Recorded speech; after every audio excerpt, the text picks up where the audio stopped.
ভিডিওটি দেখার আগে সবার কাছে ছোট্ট একটা রিকোয়েস্ট করতে চাই, প্লিজ প্লিজ প্লিজ যারা ভিডিওটি দেখবেন সবাই একটা করে সাবস্ক্রাইব করে দেবেন।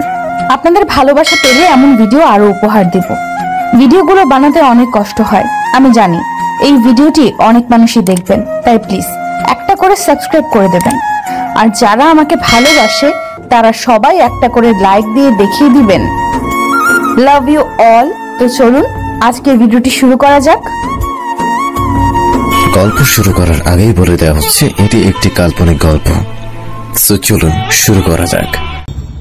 3 বছর রিলেশন করে বিয়ের পর এমন একটা দৃশ্য চোখের সামনে দেখব কল্পনাতেও ভাবিনি। নিজের বর অন্য একটা মেয়ের সাথে এমন ঘনিষ্ঠভাবে দেখব সত্যিই ভাবিনি। নিজের চোখকে বিশ্বাস করতে কষ্ট হচ্ছে। যাকে এত ভালোবেসে পরিবারের সবাইকে ছেড়ে চলে এসেছি, সে আমাকে এভাবে ঠকালো। কিন্তু কেন? ও তো বলতো আমাকে অনেক ভালোবাসে। যদি ভালোই বাসে তাহলে এগুলো কি? সত্যিই কি ভালোবাসতো নাকি সব অভিনয়? না, আর ভাবতে পারছি না। আর দাঁড়ালাম না, নিচে চলে এলাম। কাল আমি আদির জন্য পরিবারের সবাইকে ছেড়ে চলে এসেছি। বাড়িতে সবাইকে আদির কথা বলেছিলাম, কিন্তু কেউ আমাদের মেনে নেয়নি। আমাকে সবাই বলেছে আদি ভালো না, ওকে যেন বিয়ে না করি। কিন্তু আমি ওকে এতটাই ভালোবাসি যে সবার কথা না মেনে আদির মিথ্যা ভালোবাসায় অন্ধ হয়ে গেছিলাম। তাই তো আদির এক কথায় সবাইকে ছেড়ে ওর হাত ধরে চলে আসি। আজ আমরা বিয়ে করেছি, কিন্তু রাতে আমার জন্য এমন একটা সারপ্রাইজ অপেক্ষা করছে সত্যিই ভাবতে পারিনি। সবার বিরোধিতা করে যার সাথে আসলাম সে আমাকে এভাবে ঠকালো। কথাগুলো ভেবে নিজেকে শেষ করে দিতে মন চাইছে। কেন আমি সবার বিরুদ্ধে গিয়ে ওকে বিশ্বাস করলাম? ভালোবাসার মানুষকে অন্য একটা মেয়ের সাথে দেখে বুকের ভেতরটা জ্বলে পুরো ছারখার হয়ে যাচ্ছে। আজকের এই রাত নিয়ে কতই না স্বপ্ন দেখেছিলাম। শত স্বপ্ন কেন মাটি করে দিল? কি দোষ আমার? কথাগুলো ভাবছি আর কান্না করছি। হঠাৎ চোখ গেল খাটের ঘরে ময়লার ঝুড়িতে। মনে হচ্ছে গিফট। আমি কাছে গিয়ে ঝুড়ির উপর করে দিলাম, আর সঙ্গে সঙ্গে ভেতর থেকে একটা চিঠি আর গিফট প্যাকেট বের হলো। যা দেখি আমার পায়ের নিচ থেকে মাটি সরে গেল। এগুলো তো আমারই দেওয়া। কিছুদিন আগে যখন আমাদের রিলেশনের 3 বছর হয়েছে তখন দিয়েছি 2টা গিফট। ও একটা গিফটও খুলে দেখেনি। সব তো আমি যেভাবে দিয়েছিলাম সেইভাবেই আছে। যতগুলো চিঠি দিয়েছিলাম সব সেইভাবেই ভাঁজ করা।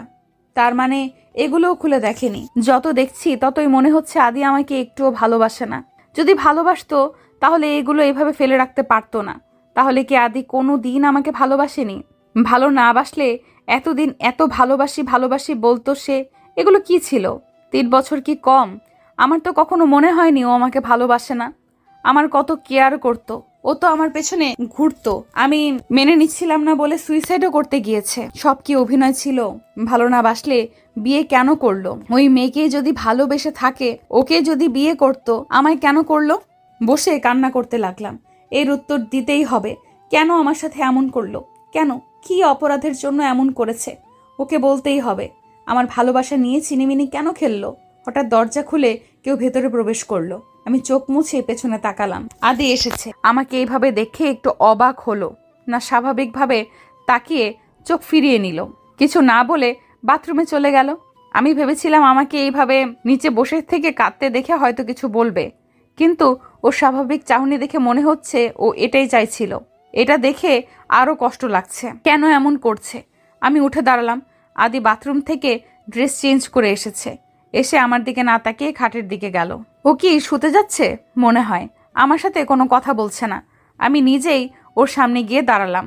আদি, তুমি কোথায় ছিলে এতক্ষণ? আদি আমার মুখের দিকে তাকিয়ে আমার হাত ধরে সামনে থেকে সরিয়ে দিল। আমি আবার গিয়ে দাঁড়ালাম। কি হলো বলো? আমি তোমাকে কিছু জিজ্ঞেস করছি। কার সাথে ছিলে এতক্ষণ? আমাকে এখানে একা রেখে? তুমি তো আমায় ভালোবাসো, তাহলে কেন এমন করছো? আর আমার দেওয়া চিঠি, গিফট সবকিছু ফেলে দিছো কেন? তুমি তো বলেছিলে ওগুলো যত্ন করে রেখেছো। যা খুশি তাই করছি। আর আমি তোমাকে থাক, এখন প্রচন্ড ঘুম পাচ্ছে, সামনে থেকে সরো তো। কি বললে তুমি? তোমার ঘুম পাচ্ছে? আর আমি যে কষ্টে মরে যাচ্ছি। কি হয়েছে তোমার বলো না প্লিজ। তুমি তো আমাকে ভালোবাসো, তাই না? তাহলে এসব কেন করছো? তোমার জন্য আমি আমার পরিবারের সবাইকে ছেড়ে চলে এসেছি। তো আমি কি করব? আমি কি তোমাকে জোর করেছি নাকি? জোর করবে কেন? আমি তো তোমাকে ভালোবাসি, তাই এসেছি। কিন্তু তুমি কি আমাকে ভালোবাসো? আমার কথায় আদি এমন কথা বলবে আমি সত্যিই ভাবিনি। মুখের ওপর এই কথাটা বলতে পারলো কিভাবে? বলো, 3 বছর রিলেশন করে যাকে বিশ্বাস করে এখানে এসেছি, তার কাছে এমন কথা শুনে আর দাঁড়িয়ে থাকতে পারলাম না। ঠাস করে নিচে পড়ে গেলাম। তারপর আর কিচ্ছু মনে নেই। জ্ঞান ফিরে নিজেকে অন্ধকার ঘরে পেলাম। ভালো করে বোঝার চেষ্টা করছি আমি কোথায় আছি। এটা তো সেই রুম যেখানে আদি নিয়ে এসেছে। অন্ধকারের জন্য বুঝতে অসুবিধা হচ্ছিল। চারপাশে আদিকে খুঁজছি, কোথাও নেই। আমি তো আদির সাথে কথা বলতেছিলাম। ঘর অন্ধকার, আমাকে একা রেখে আবার কোথায় গেছে? ও তো তখন বলেছিল আমায় ভালোবাসে না, বলেছিল নাটক, যা আমি সহ্য করতে না পেরে জ্ঞান হারাই। কিসের জন্য এই নাটক করলো? কেন? আমি কি অপরাধ করেছি? কি করব, কি করা উচিত কিছুই বুঝতে পারছি না। কেন এমন করছে আমার সাথে? আবার আমাকে একা রেখে কোথাও চলে যায়নি। আদের মা নেই, বাবা চট্টগ্রাম থেকে ওখানেই বিজনেস করে, ঢাকায় আদি একাই থাকে। আমরা বিয়ে করেছি সেটা সে জানে নাকি আমি জানি না। আমি মেঘনা, আমরা মধ্যবিত্ত পরিবারের, বাবা মা আর ভাই, আমি ছোট্ট। বাবা একজন সরকারি চাকরিজীবী ছিলেন, বর্তমানে অবসরে আছেন।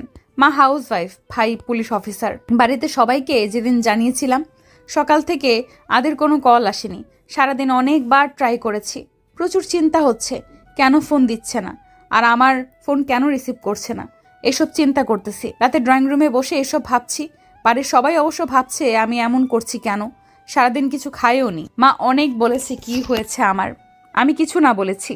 ভাইয়া অফিস থেকে এসে আমাকে গোমরা মুখ করে বসে থাকতে দেখে অনেক কিছু জিজ্ঞেস করেছে, আমি কিচ্ছু বলিনি।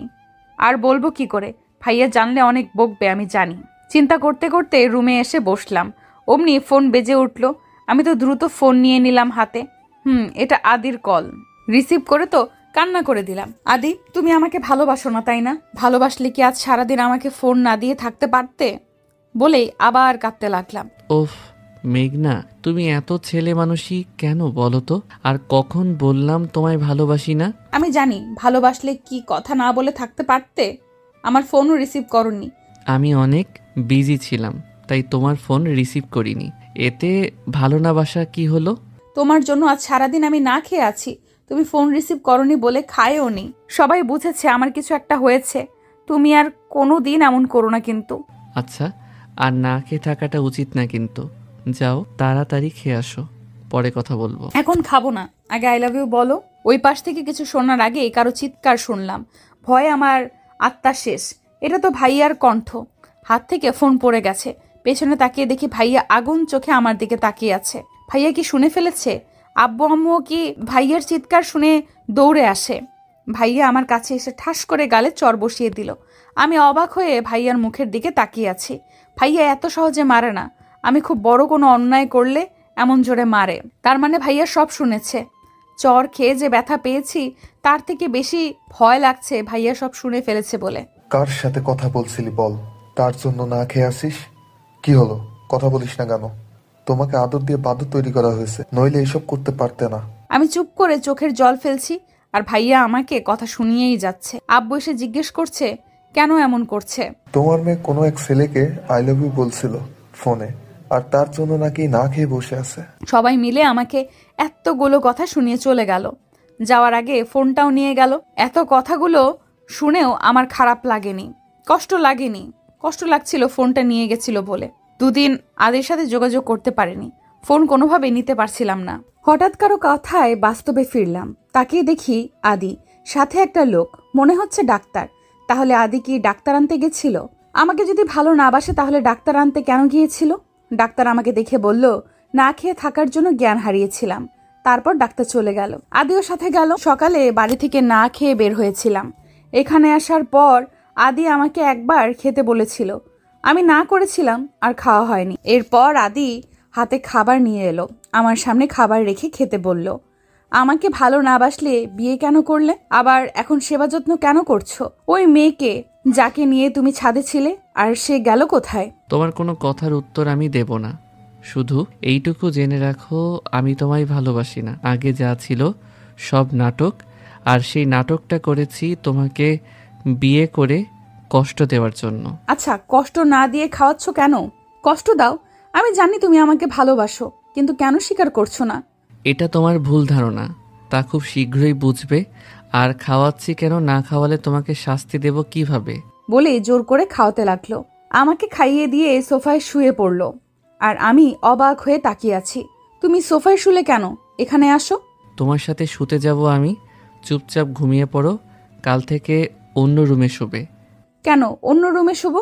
আমি এখানে থেকে কোথাও যাব না, আর তুমিও আমার সাথে ঘুমাবে। বলে উঠে গিয়ে দাঁড়ালাম আদির সামনে। কি হলো, আসো, খাটে আসো। তুমি আমার হাজবেন্ড, তোমাকে আমি আমার সাথেই ঘুমাতে হবে, ভালো না বাসলেও। আদি আমার কথা কানে না নিয়ে চোখ বুজে শুয়ে পড়ল। আমি নীরবভাবে তাকিয়ে দেখছি কি করা যায়। বাথরুমে গিয়ে পানি এনে আদির শরীরে ঢেলে দিলাম। হঠাৎ এমন হওয়ায় চিৎকার করে উঠে দাঁড়ালো। আমি তো হেসেই শেষ। আমার হাসি দেখে রেগে তাকিয়ে, এটা কি করলে তুমি? আমি এখন ঘুমাবো কোথায়? অন্য রুমও অপরিষ্কার যে, সেখানে যাব? তোমার জন্য এগুলো হয়েছে। তুমি নিচে শোবে আর আমি খাটে। কথাটা বলেই খাটে শুয়ে পড়ল। আমিও খাটের দিকে এগিয়ে গেলাম। একদম খাটে আসবে না, নিচে অথবা ভেজা সোফায় শুয়ে পড়ো। তুমি নষ্ট করেছো, এখন তুমি কাজ করো। আমি আদির কথা কানে না তুলে খাটে শুয়ে পড়লাম। আমাকে শুতে দেখে আদি উঠতে লাগলো।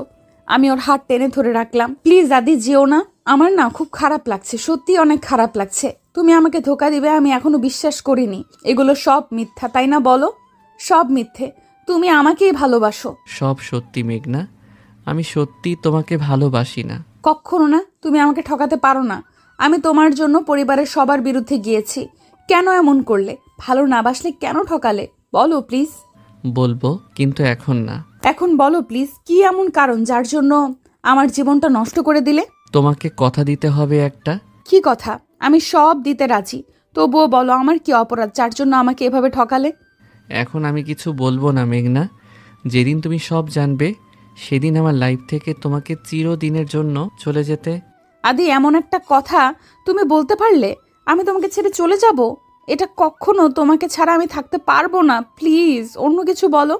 আর আমি কোথায় যাব বলো? বাড়িতে কেউ আমাকে উঠতে দেবে না। এখন তুমি ছাড়া আর কে আছে আমার? তাহলে আমি কিছু বলতেও পারবো না। যেদিন যেতে পারবে সেদিন শুনতে এসো। কথাটা বলে উঠতে লাগলো। আমার খুব ঘুম পাচ্ছে আদি, আমি একটু ঘুমাতে চাই। এত শখ আমি নিতে পারছি না। তোমার বুকে একটু ঘুমাতে চাই বলে আদির বুকে মাথা রাখলাম। প্রথমে উঠতে চাইলেও পরে আর ওঠেনি। আমি কখন ঘুমিয়ে গেছি জানি না। সকালে নিজেকে মনে হচ্ছে কেউ বেঁধে রেখেছে। তাকিয়ে দেখি আদির বুকে আমি, আর সে আমাকে আষ্টে পৃষ্ঠে জড়িয়ে ধরে ঘুমাচ্ছে। এটা দেখে মুখে হাসি ফুটে উঠল। কাল তো আমার সাথে শুতেই চাইলো না, আর এখন এভাবে ঘুমাচ্ছে। মাথাটা উঁচু করে মুখের দিকে তাকালাম। কত মায়াবী লাগছে দেখতে। আমি তো এটাই চাইছিলাম। সকালে ঘুম থেকে আগে আদির মুখ দেখব, তা আমার পূরণ হয়েছে। কিন্তু কি কারণ আছে যার জন্য আমার সাথে আদি এমন করছে? আমাকে জানতেই হবে। কিছুক্ষণ আদির মুখের দিকে তাকিয়ে থেকে ওর কপালে একটা কিস করলাম। সাথে সাথে মনে হলো ভূমিকম্প হলো, আর আমি খাট থেকে নিচে পড়ে গেলাম। কি হলো কিছু বুঝতে পারলাম না। উফ, মাজায় ব্যথা পেয়েছি। উপরে তাকিয়ে দেখি আদি আমার দিকে আগুন চোখে তাকিয়ে আছে। হঠাৎ তো রাগের কি হলো বুঝলাম না। আমি অবাক নয়নে তাকিয়ে আছি আদির দিকে। রাগ মিশ্রিত চোখে তাকিয়ে আছে। তো ধাক্কা দেব না তো আদর করবো না কি কোলে বসিয়ে রাখবো? তোমার সাহস কি করে হলো আমাকে টাচ করার? মানে কি বলতে চাইছো? তোমাকে আমি টাচ করতে পারবো না? না। কেন? তুমি আমার স্বামী, আমার পুরো অধিকার আছে তোমাকে টাচ করার। আছে, কিন্তু আমি তোমাকে সেই অধিকার দেইনি আর দেব না।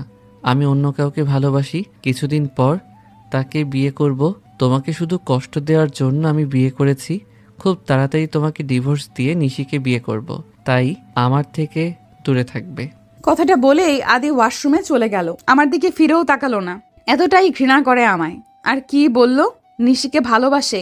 কে এই নিশি? সেদিন রাতে যাকে দেখেছিলাম সেই কি নিশি?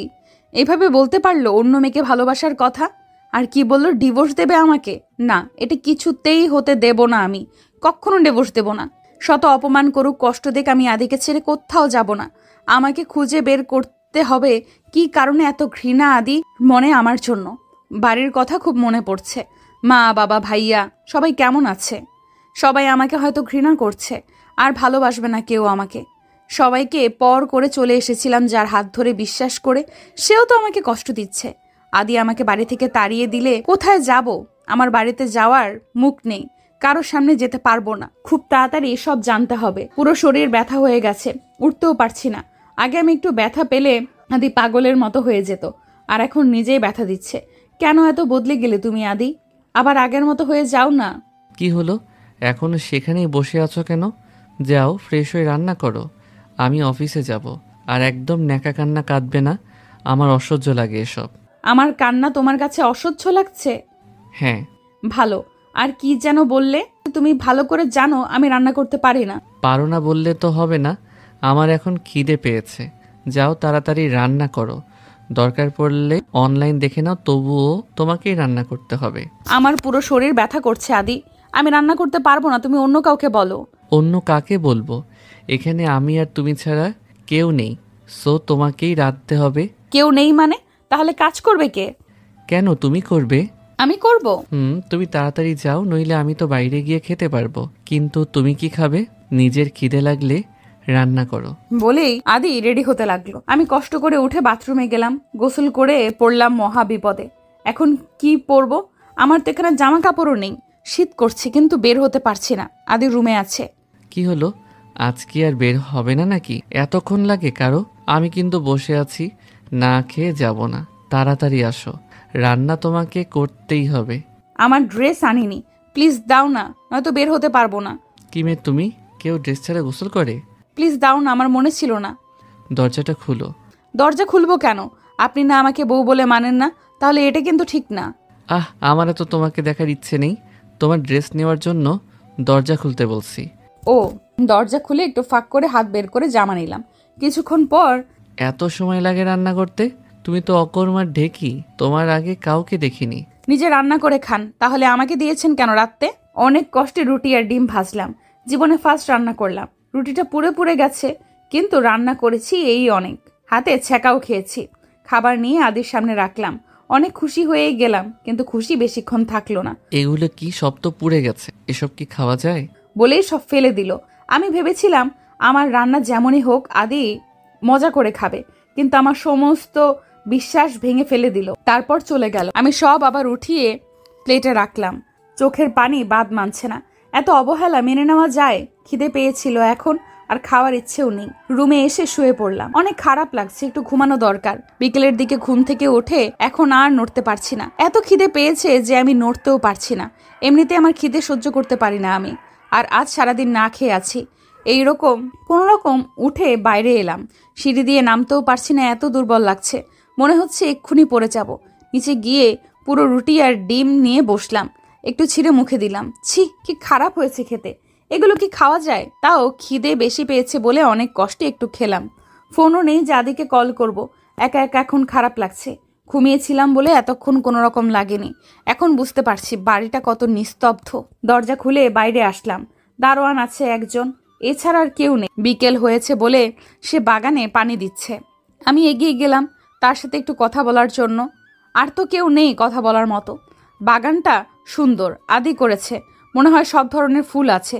দারোয়ান কাকা আমাকে দেখে দৌড়ে এলো। কিছু বুঝলাম না, এমন দৌড়ে আসার কি আছে? কি হয়েছে কাকা, আপনি দৌড়াদৌড়ি করছেন কেন? অবাক হয়ে। আপনি এখানে কেন? কিছু কি হয়েছে? কোনো দরকার থাকলে আমি যেতাম, আপনি কষ্ট করতে গেলেন কেন? এত ব্যস্ত হওয়ার কিছু নেই, আমি এমনিই এসেছি। বাড়িতে কেউ নেই তো, তাই একা একা ভালো লাগছিল না, তাই আপনার সাথে পরিচিত হতে এলাম। ও আচ্ছা, আর কখনো এভাবে বাইরে আইসেন না। আদি বাবা জানলে আমারে অনেক বকবে। এখন ভিতরে চলে যান। এত ভয় পাচ্ছেন কেন? আর বকবে কেন? আমি তো ঘুরতে এসেছি। সে আর কিছু না বলে চলে গেল। এত ভয় পাওয়ার কি আছে? ঘুরতেই তো এসেছি। দেখলাম সে গেটের কাছে গিয়ে তালা দিল ভালো করে, তারপর আবার গাছে পানি দিতে লাগলো। এখন বুঝলাম ভয়ের কারণ। আদি নিশ্চয়ই বলে গেছে আমি যেন বাড়ি থেকে না বের হই। তার মানে আদি ভেবেছে আমি পালিয়ে যাব। সত্যি কত বোকা আদি, আমি নাকি পালিয়ে যাব? এটা তো কখনো হবে না, শত কষ্ট দিক। আমি তো এত সহজে যাচ্ছি না। যাকে ভালোবাসি, যার হাত ধরে বাড়ির সবাইকে ছেড়ে এসেছি, সে কেন আমার সাথে এমন করছে সব না জেনেই চলে যাব? অসম্ভব। কথাগুলো ভেবে ভেতরে চলে এলাম। রাত 8টা বাজে, এখন পর্যন্ত আদি বাড়ি আসে নাই। এত বড় একটা বাড়িতে আমি একা ভয়ে ভয়ে আছি। কখন আসবে কে জানে? ওর কি একটু চিন্তা হচ্ছে না আমি কিভাবে আছি, কি করছি? এত পাষাণ হয়েছে ও। 9টার দিকে আদি বাড়ি এলো। মনে হয় অনেক পরিশ্রম করেছে দেখে অনেক টায়ার্ড লাগছে। এসে বাথরুমে গিয়ে গোসল সেরে এলো, তারপর ডাস করে খাটে শুয়ে পড়লো। আমি ওর মাথার কাছে গিয়ে বসলাম, তারপর মাথা টিপে দিতে লাগলাম।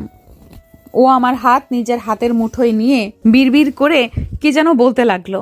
তারপর হাতটা ওর বুকে চেপে ধরলো। আমি ওর কথা বোঝার জন্য কানটা ওর মুখের কাছে এগিয়ে নিলাম, কিন্তু কিছুই বুঝতে পারছি না। আদি কি বলছো? আমি তো কিছুই বুঝছি না। এখন আর কথা বলছে না। মুখের দিকে তাকিয়ে দেখি ঘুমিয়ে গেছে। কি বলতেছিল আদি? শুধু ধোকা দিয়েছে কেন? এটা বুঝেছি, কে কাকে ধোকা দিয়েছে। খেয়ে এসেছে নাকি কে জানে। নিচে এসে কি করা যায় ভাবছি। পুরো কিচেন ঘুরে নুডলস পেলাম। আমার অনেক পছন্দ। আম্মু যখন রান্না করতো আমি দাঁড়িয়ে থাকতাম আম্মুর পাশে, কারণ ভাইয়াও নুডলস খাওয়া নিয়ে ঝগড়া করতাম সব সময় দুজন। আম্মুর রান্না মনে করে নুডলস রাঁধলাম। একটু খেয়ে দেখলাম ভালো হয়েছে, খাওয়া যাবে। প্লেটে করে রুমে এসে দেখলাম এখনো শুয়ে আছে আদি। আমি কাছে গিয়ে কয়েকবার ডাকলাম, কোনো সাড়া শব্দ নেই। হাত দিয়ে ধাক্কা দিলাম। এ কি, শরীর এত গরম? ভালো করে মাথায় ঘাড়ে হাত দিয়ে দেখি প্রচন্ড গরম। তার মানে আদির জ্বর এসেছে। এত জ্বর, এখন কি করব আমি? আমি তো কাউকে চিনিও না। এখনকার ডাক্তার পাবো কই?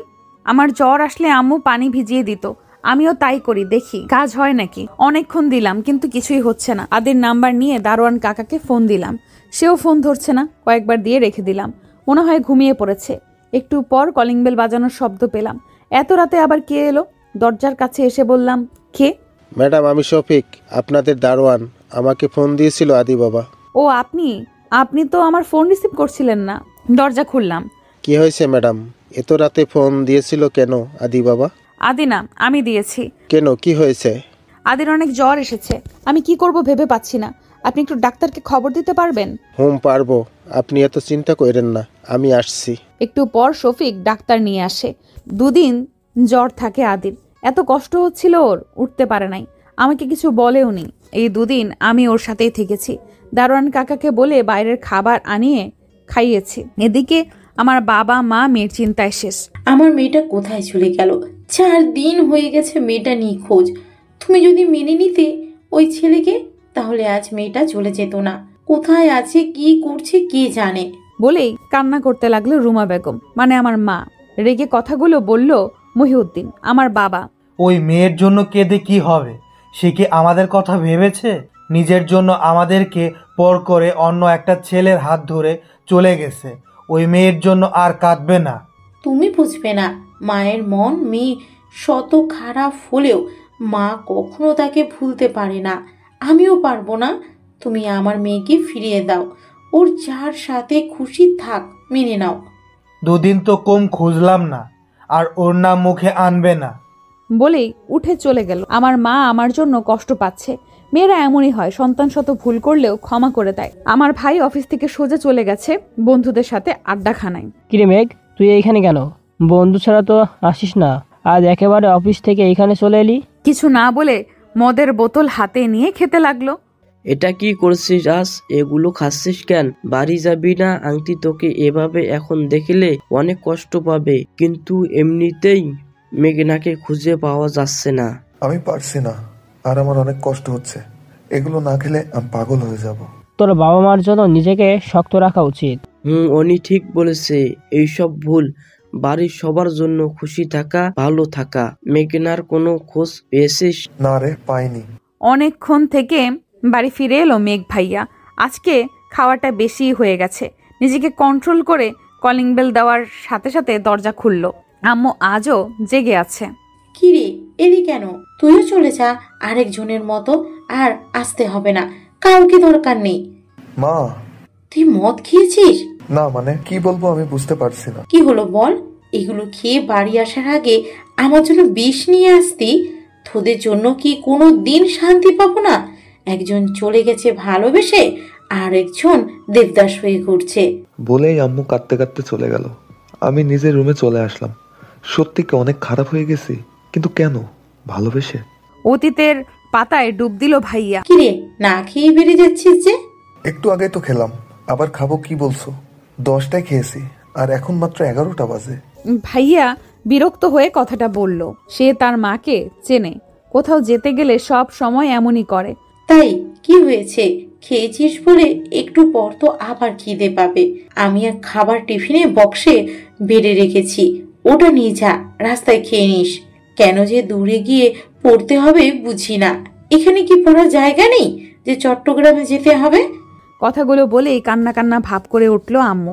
মেঘ ইনোসেন্ট মুড নিয়ে বলল, উফ আম্মু, তুমি আবার শুরু করলে।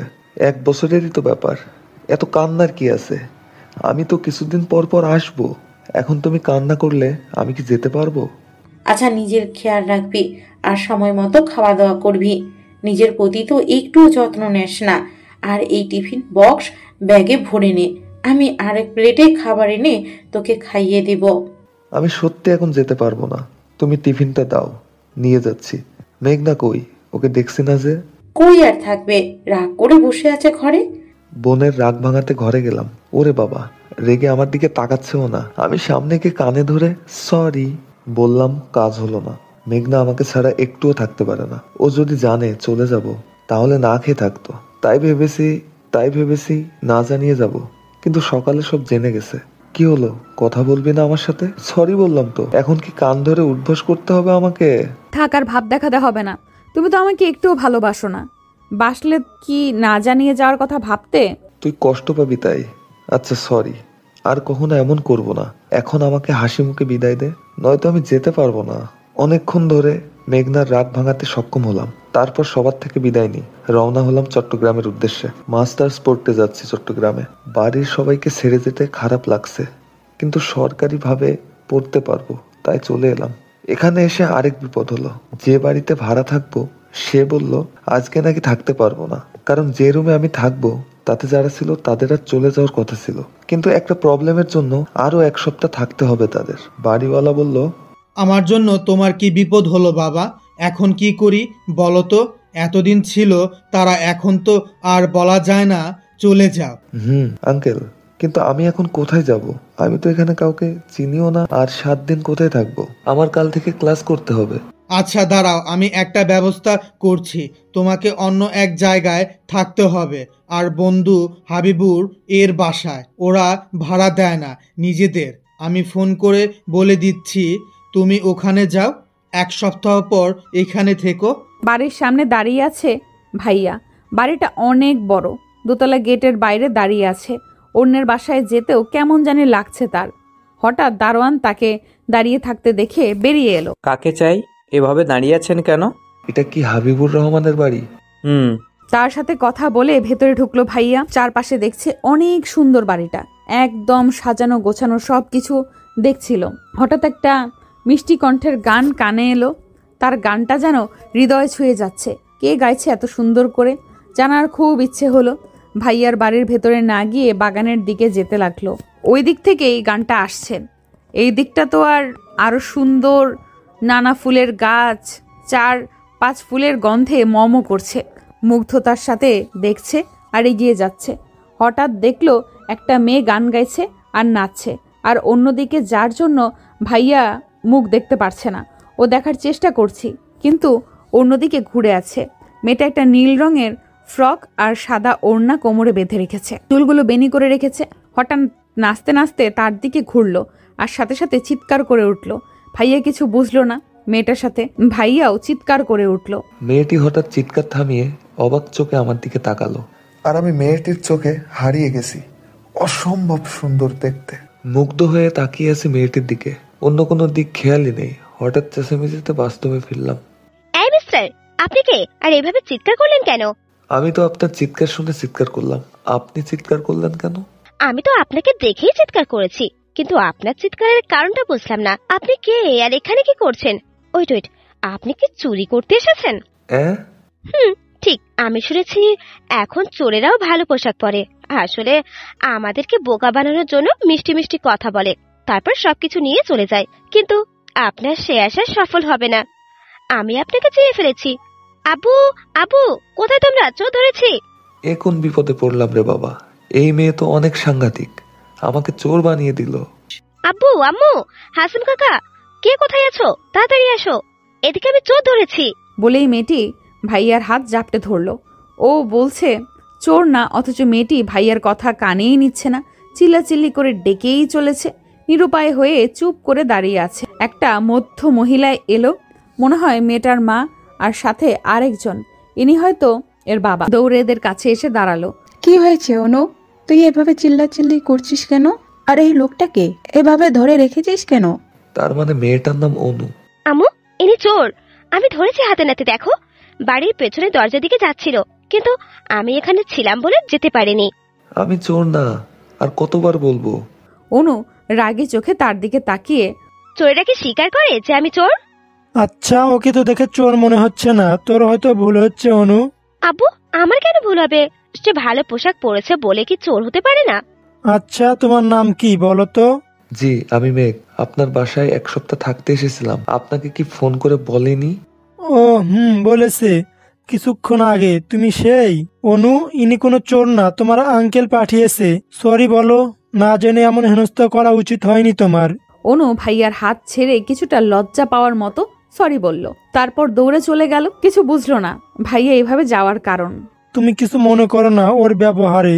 আসলে কয়েকদিন আগে একজন চোর এসেছিল তোমার মতো ভালো পোশাক পরে। আমি বাড়ি ছিলাম না, সে এসে পরিচয় দিয়েছিল আমার পরিচিত। চুরি করতে গিয়েছিল, কিন্তু আমার মেয়ের মাথায় সেই বুদ্ধি, সে তাকে ধরে পুলিশের হাতে দিয়েছিল। আজও তোমাকে দেখে এমন বলছে। না না, ঠিক আছে, আমি কিছু মনে করিনি। চলো ভেতরে। তার সাথে বাড়ির ভেতরে গেল ভাইয়া, একটা রুমে নিয়ে এলো তাকে। তুমি এই রুমে থাকতে পারো, এটা আমার ছেলের রুম। আমি তো বাড়ি ভাড়া দেই না, তাই গেস্ট রুম পরিষ্কার করা নেই। কিন্তু তবু আপনার ছেলে যদি কিছু মনে করে? না, সে তো বাড়ি নেই, এবছর বিদেশে পাঠিয়েছি। 2 বছরে ওখানে কোর্স শেষ করে আসবে। ও আচ্ছা। ওনারা চলে গেল। ভাইয়া ফ্রেশ হয়ে ঠাস করে খাটে শুয়ে পড়ল। কখন ঘুমিয়ে পড়েছে টেরই পায়নিও। কারো ডাকে জাগ না পেল। তাকিয়ে দেখে ওই মেয়েটি মানে অনু দাঁড়িয়ে আছে। ধরফড়ি উঠল, কখন যে ঘুমিয়ে পড়েছিল টেরই পায়নি। ফোন হাতে নিয়ে দেখলো 9টা বাজে, 20+ কল। সবগুলো বাড়ি থেকে ফোন দিয়েছে। তার জানানোর কথাও মনে ছিল না। আমি আপনাকে ডাকছি আর আপনি উঠেই ফোন নিয়ে বললেন। কেন কিছু জানতে চাইলেন না? এটা কোন ধরনের অভদ্রতা? খেয়ালই ছিল না একজন তার সামনে দাঁড়িয়ে আছে। ওহো সরি, আসলে বাড়ির থেকে অনেকগুলো ফোন আসছে তো তাই। আপনাকে নিচে খাওয়ার জন্য ডাকছে বলেই চলে গেল। মেয়েটা জানি কেমন একটা, এই রাগ দেখায় আবার অভিমান করে। ভাইয়া বাড়িতে ফোন দিয়ে কথা বলল, সাথে বকাও খেলো ফোন না ধরার জন্য। তারপর নিচে গিয়ে খেয়ে রুমে এসে দেখ অনু মেয়েটা বসে আছে। ঢোকার সাথে সাথে জিজ্ঞেস করলো মেয়েটা, আপনার নাম কি? আমি মেঘ। বাড়ি কোথায়? ঢাকা। কিসে পড়েন? এই মেয়ে তো আমার মনে হচ্ছে আমার ইন্টারভিউ নিচ্ছে মাস্টার্সে। তারপর আর কিছু না বলে চলে গেল। ভাইয়া হাবলার মতো তার যাওয়ার দিকে তাকিয়ে ভাবছে, এগুলো জিজ্ঞেস করলো কেন, আর আমি উত্তরই বা দিলাম কেন? পরদিন সকালে ঘুম থেকে উঠে বারান্দায় দাঁড়ালো। হঠাৎ নিচে চোখ গেল, দেখে অনু গাছে পানি দিচ্ছে খুব যত্ন সহকারে। তাতে বোঝা যাচ্ছে ও মেয়েটা গাছের অনেক যত্ন নেয়। হঠাৎ উপরে তাকালো, আর তাকে দেখেই কেমন যেন ভেঙচি কাটলো। ভাইয়া তো হতবাক, এই মেয়ে তার সাথে এমন করছে কেন? সকালে নাস্তা করতে করতে অনুর মা ডাকতে এলে নিচে এসে খাবার খেয়ে ভার্সিটিতে চলে এলো। নতুন কিছু ফ্রেন্ড হলো, ক্লাসগুলো ভালোই হয়েছে। 3টার দিকে বাড়ি আসলো। গেটের ভেতরে ঢুকতেই মনে হলো কিছু ছুঁড়ে মারা হলো। সামনে তাকিয়ে অবাক ভাইয়া, কারণ অনুর পুরো শরীর ভিজে আর কাদা ভরা মাটিতে ভেজা। তার মানে বৃষ্টি হয়েছে। কিন্তু অনুর অবস্থা দেখে ওকে যে কেউ বলবে এই মেয়ে বাচ্চা না হলে এমন কাদায় গড়াগড়ি খেত। কাদা ছেটাচ্ছে, যার ফলে শরীরেও কাদা এসে লেগেছে। একটু রেগেই কাছে গেল। এগুলো কি? আমার শরীরে কি দিয়েছেন দেখেন। অনু ভাইয়ার দিকে তাকিয়ে হিহি করে হেসে উঠল। যাও একটু রেগে ছিল, ওর ওই হাসি দেখে ভাইয়া সমস্ত রাগ উবে কোথায় গেল কে জানে। ওর হাসিতেই হারিয়ে গেল। মুগ্ধ হয়ে ওর হাসি দেখছে, অপূর্ব সুন্দর লাগছে। আবার কিছু শরীরে ছিটে আসায় বাস্তবে ফিরল ও। তাকে অনু আবার শরীর কাদা দিচ্ছে। এগুলো কি? আপনি আমার শরীরে আবার কাদা দিচ্ছেন কেন? তো কি করব, একবার না দেখে দিয়েছি, কিন্তু এখন আপনি কোথায় হারিয়ে গিয়েছিলেন তাই বাস্তবে আনতে দিলাম। বলেই হেসে উঠল। ওর কথা একটু বিষম খেলো ভাইয়া। আসলেই তো, তার কি হয়েছে? কেন ওর দিকে তাকালে নিজেকে ঠিক রাখতে পারে না? অন্য কোনো মেয়ের ক্ষেত্রে তো তার এমন হয়নি কখনো। তাহলে আর কিছু না ভেবে দ্রুত গতিতে চলে এলে ওর সামনে থেকে। রাতে রুমে শুয়ে আছে আর ভাবছে কি হলো তার, কেন খালি অনুর মুখটাই ভেসে ওঠে। কি জন্য? ভাইয়া কি ওকে ভালোবেসে ফেলেছে? না না, এটা কিছুতেই হতে পারে না। সে এখানে নিজের প্রয়োজনে তাদের সহায়তায় আছে। তাদের সাথে এটা করা ঠিক হবে না। ও আর বেশি অনুর কাছে যাবে না। 2 দিন যেদিকে অনু আছে সেদিকে কত গিয়েছে, কিন্তু অনুর সাথে কথা বলার ইচ্ছে কিছুতেই দমাতে পারেনি সে। খুব করে কাছে চায় ওকে। তাদের বিশ্বাস ভাঙতে চায় না বলে নিজেকে দূরে রাখতে চায়। কিন্তু অনু একটু পর পর এটা ওটা বলেই থাকে। 5 দিনের দিন ছাদে বসে বাড়িতে কথা বলছিল। মনে হচ্ছে কেউ তার পেছনে দাঁড়িয়ে আছে। কথা শেষ করে তাকিয়ে দেখে অনু আগুন চোখে তাকিয়ে আছে। কিছু বুঝতেছে না ভাইয়া। এভাবে রাখছে কেন? হঠাৎ আমার কাছে এসে ঠাস করে ফোনটা নিয়ে ফেলে দিতে গেল। আমি তাড়াতাড়ি করে ফোনটা নিয়ে নিলাম। এসব কি অনু? আপনি আমার ফোন ছুঁড়ে মারতে যাচ্ছিলেন কেন? আপনি কার সাথে কথা বলছিলেন? কেন? বলুন। যার সাথে ইচ্ছা তার সাথে বলেছি, তা আপনাকে কেন বলবো? হঠাৎ তার কলার ধরে চিৎকার করে বলতে লাগলো, বলবেন, বলতে বাধ্য আপনি, কারণ আমি আপনাকে ভালোবাসি। অন্য কোনো মেয়েকে আপনি আই লাভ ইউ বলতে পারেন না। অনুর মুখে এই কথাগুলো শুনে ভাইয়া এতটাই শক হয়েছিল যে কতক্ষণ কথা বলতে পারেনি, সে নিজেও জানে না। এখন আমি আমার ভাড়া করা বাসায় আছি। এই কথাগুলো ভাবছিল, হঠাৎ ফোনের শব্দ এলো। কানে ফোন হাতে নিয়ে দেখে অনু কল করেছে। 1 মাস হয়েছে সে অনুদের বাড়ি থেকে চলে এসেছে। এখন ভাইয়াদের রিলেশন চলছে। সেদিন অনু না বললে হয়তো এটা সম্ভব আগতেও হতো না। হ্যালো, কি ব্যাপার? কি সকাল থেকে তোমার কোনো খোঁজ খবর নেই? ভার্সিটি থেকে এসে একটা ঘুম দিয়েছিলাম, তাই আর ফোন দেওয়া হয় নাই। সরি। আচ্ছা, মাফ করলাম, কাল দেখা করব। কাল কিন্তু আমার ক্লাস আছে।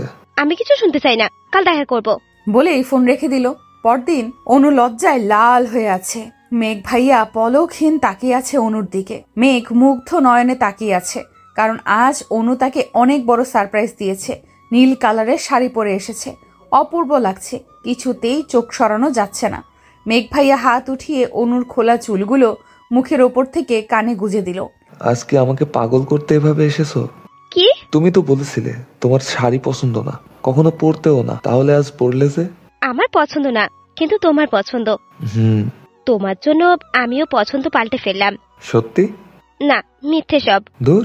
মেঘ ভাইয়া রাগ করে অন্যদিকে তাকালো। অনু বুঝেছে রাগ করেছে, কি করে রাগ কমাবে ভাবছে। হঠাৎ করে অনু মেঘকে জড়িয়ে ধরলো। মেঘ তো অনুর জড়িয়ে ধরায় শখ হয়ে আছে। কি হলো? এত শখ হওয়ার কি আছে? তোমাকে কি জড়িয়েও ধরতে পারবো না নাকি? তোমাকে আজ একটু বেশি রোমান্টিক লাগছে। কি? দাঁড়াও দেখাচ্ছি। তাই? আর আমার কাছে তোমাকে হাবাগোবা মনে হচ্ছে। বলে মেঘ অনুকে ধরবে, কিন্তু তা কি আর সম্ভব? অনু তো উঠে দাঁড়িয়ে দৌড়। মেঘ ভাইয়াও উঠে অনুর পেছনে দৌড়াতে লাগলো ধরার জন্য। সারাদিন অনু মেঘের সাথে সময় কাটায়। 3টার দিকে বাড়ি ফিরে আসে। দেখতে দেখতে 6 মাস চলে গেল মেঘ আর অনুর রিলেশনের। রাতে মেঘ অনুর সাথে কথা বলছিল, হঠাৎ বাড়ি থেকে কল আসে। ওয়েটিং কল চালু থাকায় বুঝতে পারে রাত তখন 12টার কাছাকাছি। এত রাতে বাড়ি থেকে ফোন দেখে মেঘ প্রচন্ড অবাক, সাথে ভয়ও পায়। অনু, ফোন রাখো তো। কেন? কি হয়েছে? তোমার কি আবার ঘুম পাচ্ছে? ঘুম পেলেও আমি ফোন রাখবো না। প্রতিদিন তুমি রাত 10টা পর্যন্ত কথা বলেই রেখে দাও, আজ সারা রাত কথা বলতে হবে। অনু, বাড়ি থেকে কল আসছে। এত রাতে হঠাৎ বাড়ি থেকে কল কেন এলো? চিন্তা হচ্ছে। উফ, সরি। আচ্ছা, তুমি বাড়িতে কথা বলে দেখো, আর আমাকেও জানিও কিন্তু। আমি ঘুমাবো না তোমার ফোন আসা পর্যন্ত। আচ্ছা, রাখি। বাড়িতে ফোন রিসিভ করতেই অপর পাশ থেকে কান্নার আওয়াজ শোনা গেল। আমি মেঘনা কাঁদছি। কান্না শুনে আরো ভয় পেয়ে গেল ভাইয়া। মেঘনা, কি হয়েছে? কাঁদছিস কেন? বল আমাকে। ভাইয়া, আব্বু। কি হয়েছে আব্বুর? বল। হঠাৎ মায়ের কণ্ঠ পেল, আমাকে বকছে। হ্যালো মা, কি হয়েছে? কিছু হয়নি বাবা, তুই ফোন রাখ, কাল কথা বলবো নি, আমরা ঘুম, এখন আসবো। বলেই ফোন কেটে দিল মা। কিন্তু ভাইয়া বিশ্বাস করতে পারছে না, কিছু তো অবশ্যই হয়েছে, নইলে আমি এত রাতে ফোন দিতাম না। আর কান্নাই বা করলো কেন? আম্মু এখনো জেগে আছে কেন? এই কথাগুলো ভাইয়া ভাবছে। চিন্তায় আর অনু কল করার কথা মনেই ছিল না। ফোনের রিংটোনে বাস্তবে ফিরলো, তাকিয়ে দেখে অনু কল করছে। হ্যালো। তোমাকে না বললাম আমি জেগে থাকবো কলের জন্য? তুমি কল করলে না কেন? মনে ছিল না। বাড়ির কি খবর? কেন ফোন করেছিল জানো? না, কিছু বললো না, কিন্তু আমার বিশ্বাস কারো কিছু হয়েছে। এখন কি করতে চাও? কাল বাড়ি যাব। তোমার তো ক্লাস আছে। তবুও মিস দিয়েই যেতে হবে। বাড়ির জন্য চিন্তা হচ্ছে, না গিয়ে জানা পর্যন্ত আমি শান্তি পাবো না। আচ্ছা, যা ভালো বোঝো করো, আর এখন এত চিন্তা করো না, ঘুমিয়ে পড়ো। আচ্ছা। পরদিন মেঘ ভাইয়া বাড়ি এলো আর জানতে পারলো আব্বু হার্ট অ্যাটাক হয়েছে। সবাইকে বকলো না জানানোর জন্য। 2 দিন হয়েছে অথচ তাকে জানানো হয়নি। এখন একটু সুস্থ আছে। একদিন থেকে আবার চলে এলো মেঘ ভাইয়া, আর এও বলে এলো নেক্সট যেন কিছু না বলে করেন। ভালোই কাটছিল সবকিছু, কিন্তু ভালোটা বেশি দিন গেল না। একদিন, মেঘ তোমাদের বাড়িতে আমাকে নিয়ে যাবে? মানে তুমি যাবে? বউ করে একেবারে নিয়ে যাব, চিন্তা করো না। আমার না এখনই যেতে ইচ্ছে হচ্ছে, নিয়ে চলো না প্লিজ। তুমি কি আমাকে নিয়ে যেতে ভয় পাচ্ছ? কি বলছো? ভয় পাবো কেন? তাহলে নিয়ে যেতে চাইছো না কেন? তোমার জন্য। আমার জন্য? আমাদের বাড়িতে যেতে হলে তোমাকে থাকতে হবে, কিন্তু তুমি তোমার বাড়িতে কি বলে যাবে? সেটা আমি ভেবেই রেখেছি। তুমি নিয়ে যাবে নাকি তাই বলো? আধঘাত বেঁধে নেমেছো? আচ্ছা, কিন্তু আমার এক্সামের পর। আচ্ছা। আজ মেঘ ভাইয়ের সাথে যাবে অনু। সকাল থেকে গোছগাছ করছে। মেঘ ঢাকা থেকে নিতে আসবে। মেঘ ভাইয়া 1 সপ্তাহ আগে গিয়েছে বাড়ি। আমার তখন বাড়িতে মানাতে পারিনি। আজ অনেক কষ্ট করে সামিয়াদের বাড়ি যাবে বলে রাজি করিয়েছি। 4টা থেকে বসে আছে অনু, অথচ এখন পর্যন্ত মেঘ ভাইয়া এসে পৌঁছায়নি। ওর 4:30টাতে এখানে উপস্থিত থাকার কথা ছিল। এখন 5টা বাজে। মেঘকে ফোন দিল। হ্যালো, কই তুমি? কখন থেকে বসে আছি তোমার জন্য, এখনো এসে পৌঁছালে না, কোথায় আছো? সরি, আসলে রাস্তা অনেক জ্যাম গো, তাই লেট হচ্ছে। যাও, এখন ঝগড়া করবো না, তাড়াতাড়ি আসো। তারপর স্মৃতির পাতা থেকে বাস্তবে ফিরল আজানের শব্দে মেঘ। যতবার অতীত মনে করেছে, সময় কখন চলে গেছে টেরই পায়নি। মেঘ চোখ মুছে উঠে গোসল করে নিল। তারপর নামাজ পড়ল। আবার ভাবতে বসলো। সেদিন তো আমি যেতে পারিনি অনুর কাছে। কি ঘটেছিল যে ও সুইসাইড করলো? এদিকে আমি রান্না করতেছি। সকালে উঠে এখন রান্নাটা ভালোই করি। এত ভালো হয় না খেতে, কিন্তু খারাপও হয় না। হঠাৎ আদি আওয়াজ কানে এলো। এই শুরু হয়েছে চিল্লাচিল্লি। আদি এসে খাবার টেবিলে বসেছে। আমার রান্না শেষেই খাবার নিয়ে ওর সামনে রাখলাম। সব সময় যেমন মুখটা খারাপ করে, আজও তাই করলো। বিশ্বের সবচেয়ে খারাপ রাধি আমি, এটাই বোঝায়। এতই যেহেতু খারাপ রাধি, আসিস কেন খেতে? বাইরে খেতে পারিস না? সব সময় এই খারাপ খাবারের জন্য চিল্লাচিল্লি করতেই থাকে। রেগে বিড়বিড় করছি। যতই বিড়বিড় করে বকো না কেন, তোমাকে রান্না করতেই হবে। করব না কি করব? রাগের মাথায় কথাটা বলে ফেলেছি। কিন্তু আদির দিকে তাকিয়ে আমি ভয়ে শেষ।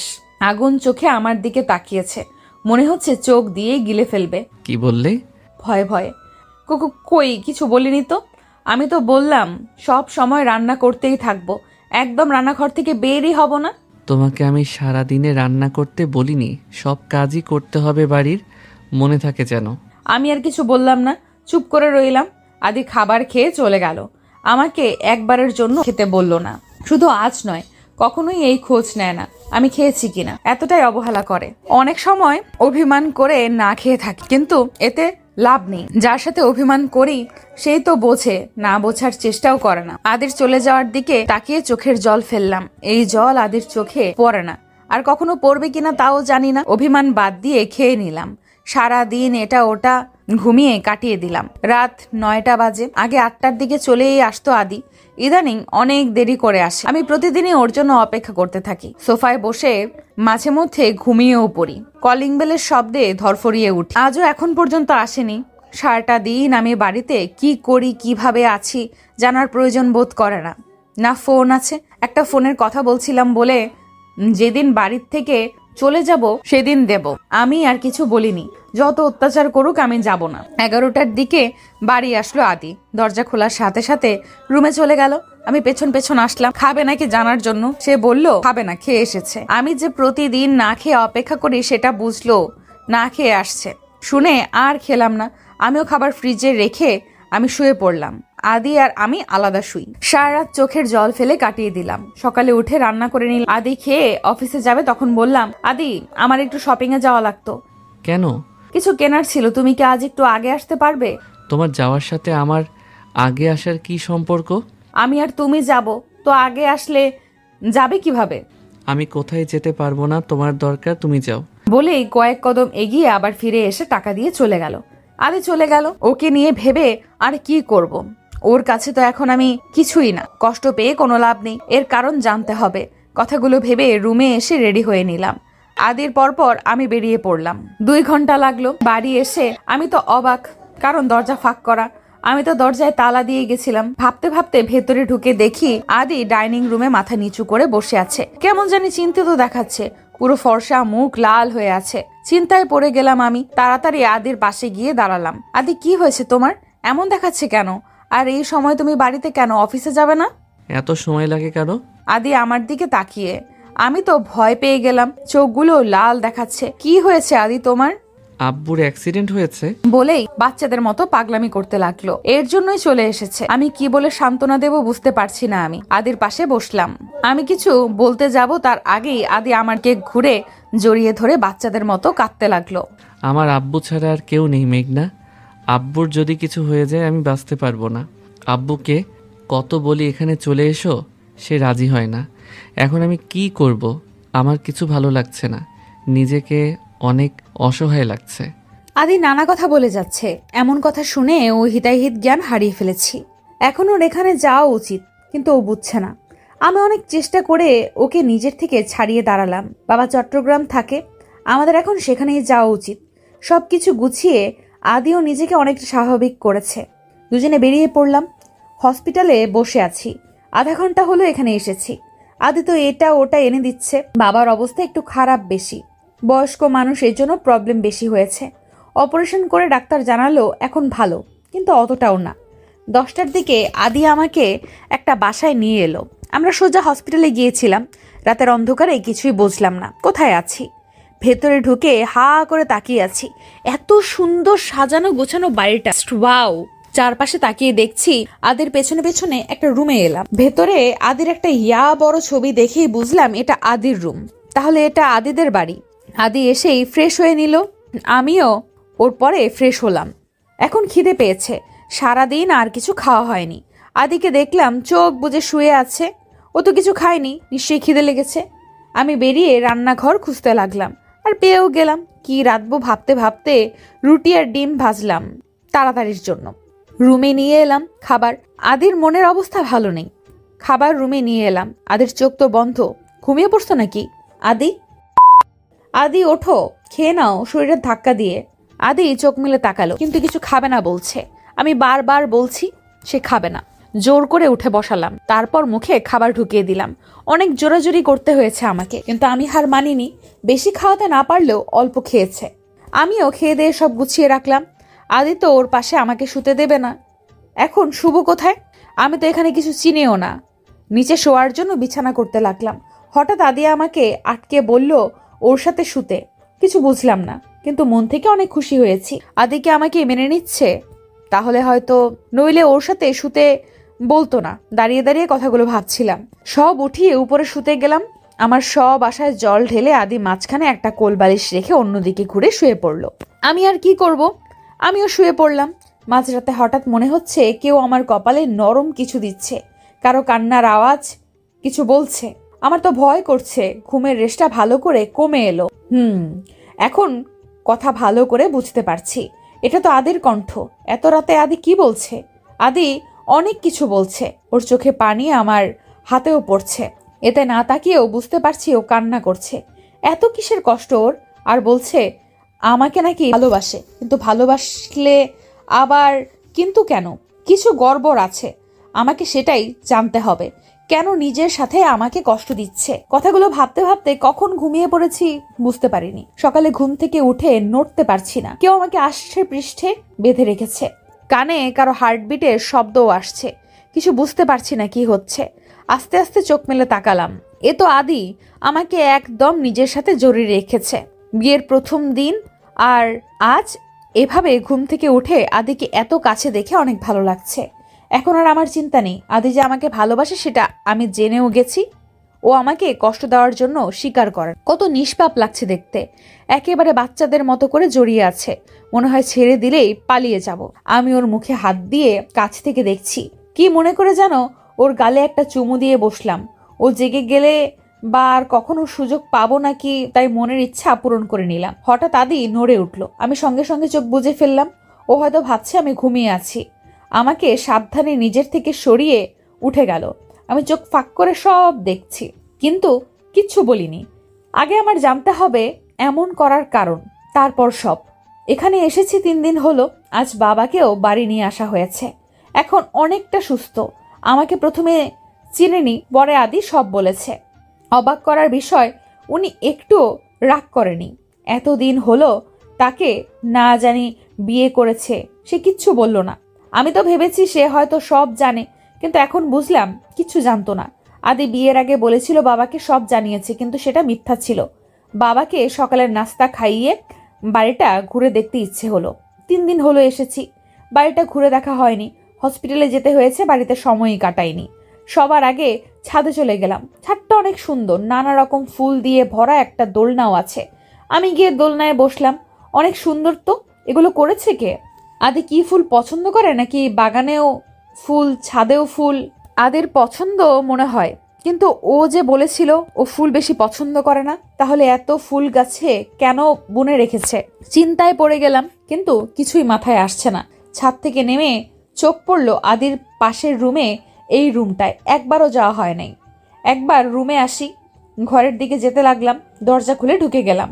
অন্ধকার রুমটা, লাইট অন করব এমন সময় ঝড়ের গতিতে কেউ হ্যাচকা টান দিয়ে রুমের বাইরে নিয়ে এলো। আমি তো কিছুই বুঝতে পারলাম না কি হলো। আদি আমাকে রুমে এনে ঠাস করে মেঝেতে ফেলে দিল। পড়ে গিয়ে মাথায় একটু ব্যথাও পেলাম। অবাক হয়ে আদির দিকে তাকিয়ে আছি। তোর সাহস কি করে হলো ওই রুমে ঢোকার? আমি কিচ্ছু বুঝতে পারছি না, এত রাগার কি আছে? সামান্য একটা রুমে গিয়েছি বলে। কি হলো, কথা বলছিস না কেন? আর যদি ওই রুমে যেতে দেখি, সেই দিনই চলে যাবি এই বাড়ি ছেড়ে। এমনিতেও আর বেশি দিন থাকতে পারবি না, কারণ খুব শিগগিরই ডিভোর্স পেপার আমার হাতে চলে আসবে। ডিভোর্সের কথা শুনে তো আমি আটকে উঠলাম। আদি আমাকে ডিভোর্স দেবে? আদির আর কোনো কথা আমার কানে যাচ্ছে না, শুধু একটা কথাই কানে বাজছে, ডিভোর্স। এত কিছু করেও কি আমি আদির মন ঘোরাতে পারলাম না? কি করে বলতে পারলো আদি এই কথাটা? এইভাবেই নিচে কিছুক্ষণ বসে রইলাম, কিন্তু বসে থেকেই কি হবে? কেউ কি আসবে দেখতে? না। তাই নিজেই কষ্ট করে উঠে দাঁড়ালাম। ওইদিকে বাবার খাওয়ারও টাইম হয়ে যাচ্ছে। আদিকে আর দেখলাম না, কোথায়ও কথাগুলো বলে বেরিয়ে গেছে। আমিও আর কিছু ভাববো না, অনেক ভেবেছি। এই হয়তো সব ঠিক হয়ে যাবে। না, কিছু ঠিক হবে না, আর হয়ওনি। 4 মাসের উপরে হয়ে গেছে আদির মধ্যে আমি কোনো পরিবর্তন দেখিনি। এই কয়েকদিন একটু বিশ্বাস ছিল আমাকে ভালোবাসে, কিন্তু তাও মিথ্যা হয়ে গেল। ভালোবাসলে ডিভোর্সের কথা বলতে পারতো না। বাড়ির সবার কথা অনেক মনে পড়ছে, অনেক। একটা ফোনও নেই যে একটু কথা বলবো। বাথরুমে গিয়ে ফ্রেশ হয়ে এলাম। আয়নার সামনে দাঁড়িয়ে আছি, কপালে কেটে গেছে। কিছু সময় দেখে বাদ দিলাম। রান্না করতে গেলাম। রান্না শেষ করে বাবার রুমে খাবার নিয়ে গেলাম। বাবা চোখ বুজেছিল, আমার যাওয়ার সাথে সাথে চোখ খুলে তাকালো। কিরে, সকালে পর আর এলি না যে? আসলে এই, তোর মাথায় কি হয়েছে রে? দেখি এদিকে আয় তো। ও কিছু না বাবা, এমনি। আমার থেকে কিছু লুকাবি না, আমি তোকে ছেলের বউ না মেয়ে ভাবি, তাই বাবার কাছে বলবি না। মিথ্যে কোথায় বললাম? তাহলে বল কি হয়েছে, ব্যথা পেলি কিভাবে? কি করে সত্যি কথা বলবো? না, সত্যিটা বলা যাবে না। বেখেয়ালি হয়ে পড়ে গিয়েছিলাম। একটু দেখে চলবি তো, কি হয়েছে দেখছিস? অনুটাও এমন ছিল, একটু অসাবধানে চলাফেরা করতে খালি। আর বললাম না কিছু। আমি চিন্তায় পড়ে গেলাম। আবার অনুটাকে বাবার দিকে তাকিয়ে দেখি চোখ দিয়ে পানি পড়ছে। বাবা অনুকে। বাদ দে ওসব, এদিকে এসে বস তো, আমি ওষুধ লাগিয়ে দিচ্ছি। তুমি খেয়ে ওষুধ খাও তো, আমি পরে লাগিয়ে নেবনি। আমার কথা শুনলই না, জোর করে ওষুধ লাগিয়ে দিল, নিজের আব্বুর মতো করে আদর করে। কিন্তু অনু নামটা মাথা থেকে যাচ্ছে না। কে এই অনু? আর আদি বা এমন অদ্ভুত আচরণ করলো কেন? ওই রুমে যাওয়াতে কি আছে? কেন জানি মনে হচ্ছে ওই রুমে গেলে আমি অনেক প্রশ্নের উত্তর পাবো। ওই রুমে আমাকে যেতেই হবে। কথাগুলো রুমে বসে ভাবছিলাম। কারোর রুমে প্রবেশে বাস্তবে ফিরি। তাকিয়ে দেখি আদি চোখ মুখ ফুলে আছে। এসে একবার আমার দিকে তাকিয়ে বাথরুমে চলে গেল। আমি একবার তাকিয়ে চোখ ফিরিয়ে নিয়েছি। সব সময় খারাপ ব্যবহার করে। আমি কথা বলি, তবুও এবার আর না। থাক তুই তোর মতো। আনকেয়ার ভাব নিয়ে বসে আছি। আদি ফ্রেশ হয়ে এসে খাটের কোনায় বসলো। একবার আমার দিকে তাকায় তো একবার ফোনের দিকে তাকায়। অনেকক্ষণ হয়ে গেল ওইভাবেই বসে আছে। আমিও কি করব, টপ করে শুয়ে পড়লাম। এটা হয়তো ভাবেনি যে আমি এখন শুয়ে পড়ব, কারণ আদি খাওয়ার আগে এইভাবেই বসে। আমি খেতে ডাকলেই খেতে যায়। আজ আর ডাকছি না, অবাক হয়ে তাকিয়ে আছে। আমি আর উঠিনি, আদিও ডাকেনি। মাগরিবের আজান শুনে জাগনা পেলাম। আশেপাশে তাকিয়ে দেখি আদিকে দেখতে পেলাম না। পরদিন আদি সকাল সকাল ঢাকা গেল। ওই অফিসে যেতে হবে কোন এক দরকারে। আমি আর কথাই বলিনি। এই সুযোগ ওই রুমে যাওয়ার, দেখতে হবে কি আছে। রুমের সামনে দাঁড়িয়ে আছি, ব্যথাটায় চোখ নিয়ে, কারণ সামনে তালা ঝুলানো। শিওর আদির কাজ এটা। কি করা যায় এখন? ঢুকবো কি করে? আবার রুমে এসে সব জায়গায় চাবি খুঁজতে লাগলাম। না, কোথাও নাই আদি। সকালে যে শার্ট পরেছিল ওইটা সোফায় ছিল। কি মনে করে যে ওইটা হাতে পকেটে পেয়ে গেলাম চাবিটা। খুশিতে আমার নাচতে মন চাইছে এখন। দ্রুত চাবি নিয়ে ওই রুমে ঢুকলাম। লাইট অন করে বাচ্চাদের রুমের মতো একদম পুরো রুমে পুতুল দিয়ে ভরা। আমি কি পাবো এখানে? আর রুমটা কার? এই ঘরে আসার জন্য আদি এত রিয়াক্ট করলো কেন? কিছু মাথায় আসছে না। দেওয়াল একটা ছবি দেখে অবাক হলাম। একটা মেয়ের ছবি। কে এই মেয়ে? আমার মনে হচ্ছে চিনি, কিন্তু কোথায় দেখেছি? কিছুক্ষণ ভেবেই মনে পড়ে গেল এই মেয়ের ছবিই তো ভাইয়ার ফোনে দেখেছিলাম। নাম অনু বলেছিল, কিন্তু এখানে এই মেয়ের ছবি কেন? আদির সাথে কি সম্পর্ক তার? একটা ডায়েরি চোখে পড়ল, কৌতূহল নিয়ে ডায়েরিটা হাতে নিলাম। অনুর ডায়েরি, কিন্তু এটা এখন পড়া যাবে না। ডায়েরিটা আমি নিয়ে যাই, আবার পরে রেখে যাবনি। হঠাৎ বাইরের ভেতরে কয়েকটা পেজ দেখতে পেলাম। পেজগুলো বের করে হাতে নিলাম। এটা তো এই ডায়েরির পেজ, এখানে কেন? ছেঁড়া হয়েছে মনে হচ্ছে। আমি ওই পেজগুলো নিয়ে এলাম। রান্না শেষ করে বাবার কাছে গেলাম। এখন বাবা অনেকটা সুস্থ, হাঁটা চলা করতে পারে। বাবাকে খাইয়ে দিয়ে এলাম। 3টার মতো বাজে, আমিও খেয়ে নিলাম। এখন রুমে বসে আছি। একবার ডায়েরিটা পড়ার কথা ভাবছি তো আরেকবার আদির কথা ভাবছি। এই বুঝি এসে পড়ে না, আর বসে থাকতে ভালো লাগছে না। উঠে ডায়েরিটা নিয়ে বসলাম। এখানে তো আদির কথাও আছে। তার মানে অনু আদিরই বোন। এতদিনের সম্পর্ক ছিল, আমি জানতেই পারিনি। ডায়েরি পড়ে এটা বুঝতে পারলাম এই সেই মেয়ে যাকে ভাইয়া ভালোবাসতো, কিন্তু সে কোথায় এখন? বিয়ের পর তো কখনো দেখিনি, আর এখানে আসার পরও না। ভাইয়া তো আর কিছু বলেনি। অনেক ডেসপারেট হয়ে গেছিল সেই ঘটনার পর। এখানে তো আমাদের বাড়ি যাব পর্যন্ত আছে। তাহলে আদি কি এই ডায়েরি পড়েই ভাইয়াকে ভুল বুঝেছে? না, আমাকে ওর ভুল ভাঙাতে হবে, কিন্তু কারণটা তো আমার জানতে হবে। আর যদি অনুর সাথে একবার আমার দেখা হতো, ওই তো বলতে পারতো। হঠাৎ ডায়েরির ছেঁড়া পেজের কথা মনে পড়লো। ওইখানে কিছু থাকতে পারে। ওই পেজগুলো নিয়ে পড়তে লাগলাম। ওই দিনের ঘটনা। অনু 7টা পর্যন্ত এখানে বসে রইল। না মেঘের আসার নাম ও গন্ধ নেই। রাগ হচ্ছে প্রচন্ড। বারবার কল করছে, কলও রিসিভ করছে না। এখন ফোনটা বন্ধও বলছে। এখন ওর রাত হয়ে গেছে। বাড়িতেও বলে এসেছে সামিয়াদের বাড়ি যাবে, কিন্তু এখান থেকে তাদের বাড়ি কাছে, সামিয়াদের বাড়ি দূরে। কিন্তু এখন বাড়ি যাওয়া যাবে না। সামিয়াকে কল করে জানিয়ে দিল ও আসছে। সামিয়া অনেক কিছু জিজ্ঞেস করতে চেয়েছিল, কিন্তু অনু বলেছে ও এসে সব বলবে। কল কেটে দিয়ে উল্টো দিকে যেতে লাগলো। সামিয়াদের বাড়ি ওই দিকেই। হঠাৎ পেছনে কারো পায়ের আওয়াজ পেল। বারবার পেছনে তাকাচ্ছে, কিন্তু কাউকে দেখছে না। এখন তার ভয় করছে, কিন্তু কি করবে?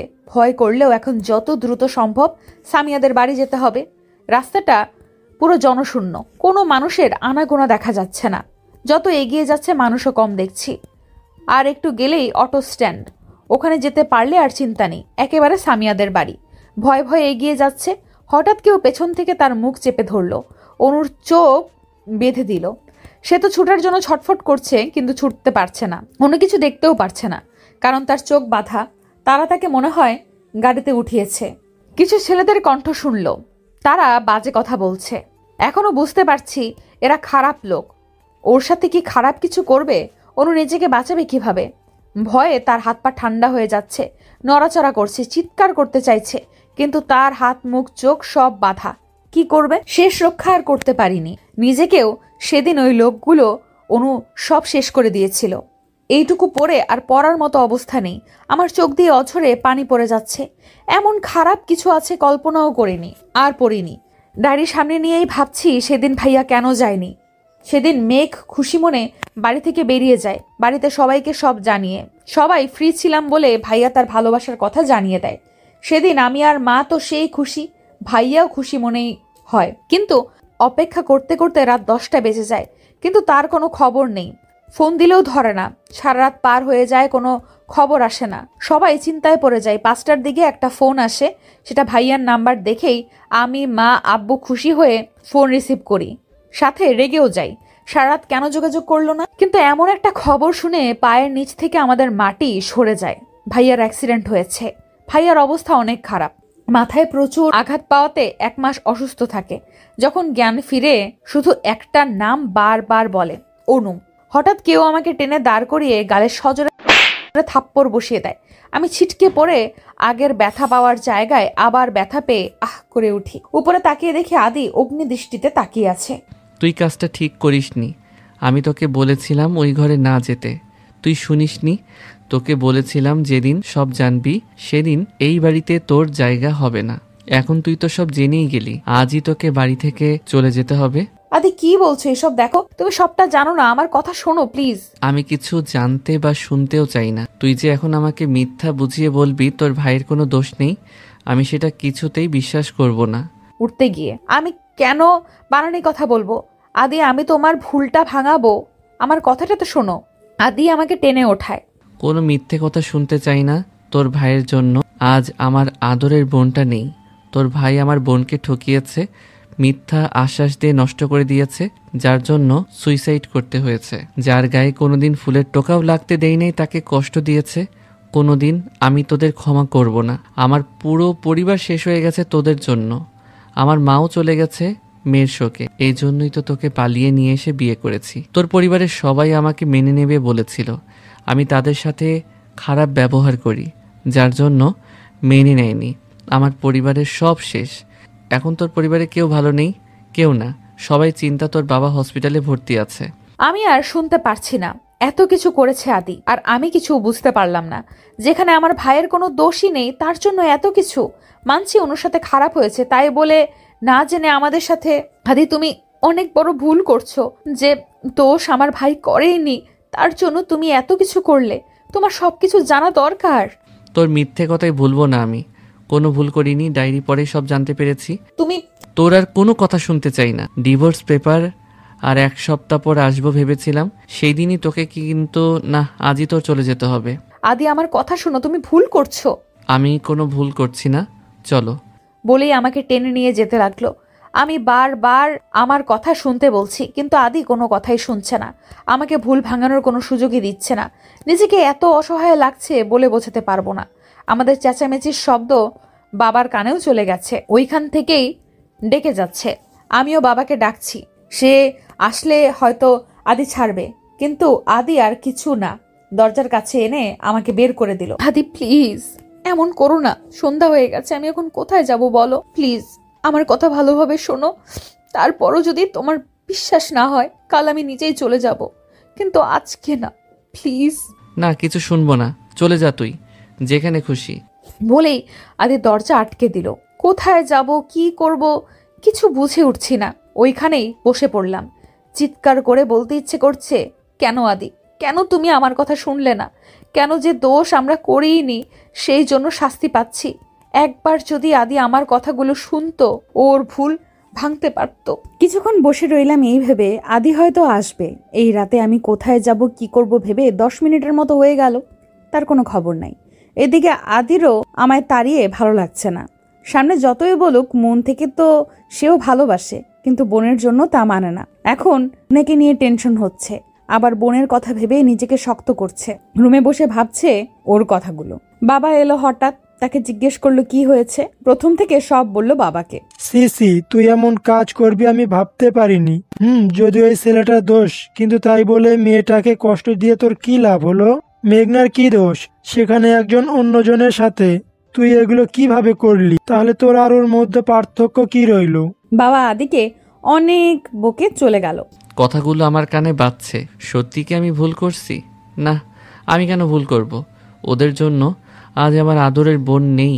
কিন্তু যতই বলি মেঘনাকে তো আমি ভালোবাসি। এই সময় ও কোথায় যাবে? মাথা নিচু করে কথাগুলো ভাবছিল আদি।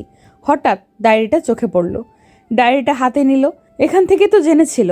হঠাৎ কয়েকটা পেজ হাতে এসে পড়ল। এগুলো তো পড়া হয়নি আদির। পেজগুলো পড়তে লাগলো আর চমকে উঠল।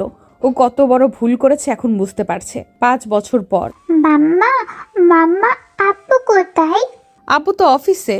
আজ তো আমার জন্মদিন। আপুকে অফিসে যেতে মানা করেছিলাম না। জরুরি কাজে গেছে আম্মু, তুমি যাও রুমে, একটু পরেই এসে যাবে। আরশি রেগে চলে গেল। এতক্ষণ কথা বলছিল আরশি আর আমি। আরশির 4 বছর, আদি আর মেয়ে আরশি। আপনারা হয়তো ভাবছেন আমাদের মিল হলো কিভাবে। সেদিন আদি অনেক খুঁজেও আর আমাকে পায় না। নিজের ভুল বুঝতে পারে আদি। ভালো করে না জেনে কত বড় অপরাধ করেছে। পরদিন বাড়ি যায় আর সেখানেই পায়। সবার কাছে ক্ষমা চায় নিজের ভুলের জন্য। সবাই ক্ষমা করলেও আমি ফিরেও তাকাইনি। সবাই অনেক বুঝিয়ে শুনিয়েও আমাকে রাজি করাতে পারে না। 1 মাস আমি আর আদির কাছে আসি না। আদি অনেক ক্ষমা চায় নিজের এমন ভুল আর কখনো করবে না বলে। অবশেষে আমি মেনে নেই আদিকে। সে জানতো আদি ফিরে আসবে। আদি তার করা ভুলের জন্য নিজের ভালোবাসার মানুষকে বেশি দিন ফিরিয়ে দিতে পারবো না। কারণ আমি সত্যিই ভালোবেসেছিলাম আর এখনো বাসি, তাই ফিরে এসেছি। কিন্তু এমনি না, সবাই মিলে আবারও বিয়ে দেওয়া হয়। আদি ভয়ে ভয়ে রুমে ঢুকছে, কারণ সে জানে তার মেয়ে এখন রেগে ফায়ার হয়ে আছে। দরজার কাছে গিয়ে উকি দিয়ে দেখে রেগে বসে আছে। আদি মেয়ের সামনে গিয়েই কানে হাত দিয়ে, সরি, এই কানে ধরছি। আদির কানে হাত দিয়ে আরুষি একবার তাকিয়ে রাগীভাবে অন্যদিকে ঘুরে গেল।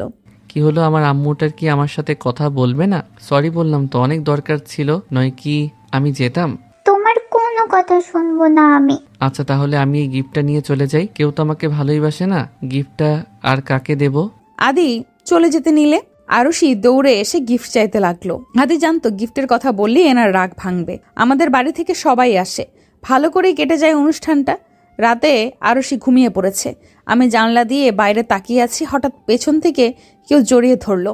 আমি জানি এটা কে, আমি ওভাবেই রইলাম। তুমি কি আমাকে এখনো মন থেকে ক্ষমা করতে পারো নাই মেঘনা? হঠাৎ এই কথা? জানি না কেন জানি মনে হলো কথাটা সত্যি করে বলবে। ভালোবাসি তোমায় সেই আগের মতোই, কিন্তু ওই মুহূর্তের কথা মনে পড়লেই। প্লিজ মনে করো না ওইসব। আদি আমাকে ওর দিকে ঘুরিয়ে কপালে একটা চুমু দিল। সমাপ্ত। নিয়মিত গল্প পেতে আমাদের সাথে থাকুন, বেশি করে কমেন্ট এবং লাইক করুন, তাহলে পরবর্তী গল্পগুলো খুব তাড়াতাড়ি আসবে।